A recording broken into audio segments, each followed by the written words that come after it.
Julian Assange is currently being held in Belmarsh Prison, where he is awaiting his final appeal against his extradition to the United States over charges relating to the publishing of thousands of classified documents from 2010 and 2011, which the American authorities say broke the law and endangered lives. The latest in this long-running saga is that Assange's native Australia has now passed a parliamentary motion calling on the US and the UK to release Julian Assange ahead of his final appeal. I've previously covered this case in 3 separate videos covering how he came to be in prison, why he is still in prison, and where he was currently at with his appeal. In this video, I'm going to talk about what exactly the Australian Parliament has done and how this will affect the current situation with his impending extradition to the US likely should his appeal fail. Welcome to my channel, Andy on Crime, where I talk about high-profile criminal cases and other aspects of criminal law in England and Wales. To briefly recap this case, the US has indicted Julian Assange twice over charges relating to the release of classified information.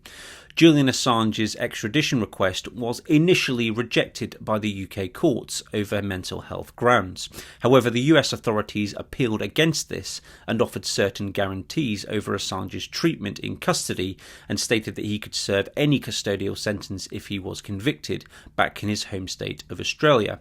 The United States appeal was granted and his extradition was formally approved by the then Home Secretary Priti Patel. Assange himself then appealed against the decision to extradite him, and he has one final appeal to be heard next week, which, if he loses, will almost certainly result in him being extradited to the United States. Now, throughout these extradition proceedings, Julian Assange has been held on remand, i.e. in prison, due to him being deemed a flight risk following his 7-year stay in the Ecuadorian embassy, where he avoided extradition to Sweden over sexual assault charges. Now, Julian Assange has long argued that the case against him is politically motivated, and his legal team say that he is at risk of taking his own life if he is sent to the United States. So what has Australia done? Well, by way of background, Mr. Assange's family have long called for the Australian government to do more to secure Julian Assange's release, warning that he could disappear into the US justice system if he is handed over. The Australian Prime Minister, Anthony Albanese, has called for the Assange case to come to a conclusion and has done so since taking office in 2022, and he raised the matter directly with US President Joe Biden during a state visit in October of 2023. And there's also been a cross-party delegation of Australian MPs who have travelled to Washington to meet their US counterparts to discuss Mr. Assange's freedom. Australia's Attorney General Mark Dreyfus said that he raised the matter with his US counterpart Merrick Garland at a meeting in Washington last year, stating that this was a private discussion. However, the government's position on Mr. Assange is very clear and has not changed. It is time this matter is brought to an end. So Australian MPs have passed a motion in their Parliament, voting by 86 votes to 42 that Mr. Assange should be allowed to return to Australia. So what does this motion passed by the Australian Parliament actually mean? Well, there are 2 answers to this question. The first is, what does it mean legally? And legally it means actually nothing other than confirming the position of Australia in relation to the incarceration of Julian Assange and demanding his release.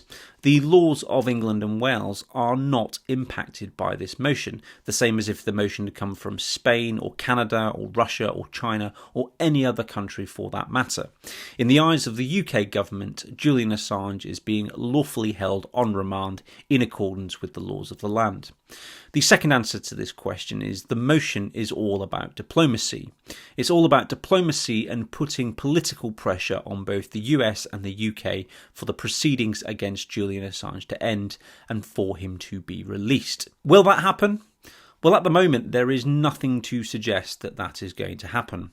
Mr. Assange is due to appear at the UK's High Court on the week commencing the 19th of February, so next week at the time of recording this video, for his final appeal against extradition to the United States.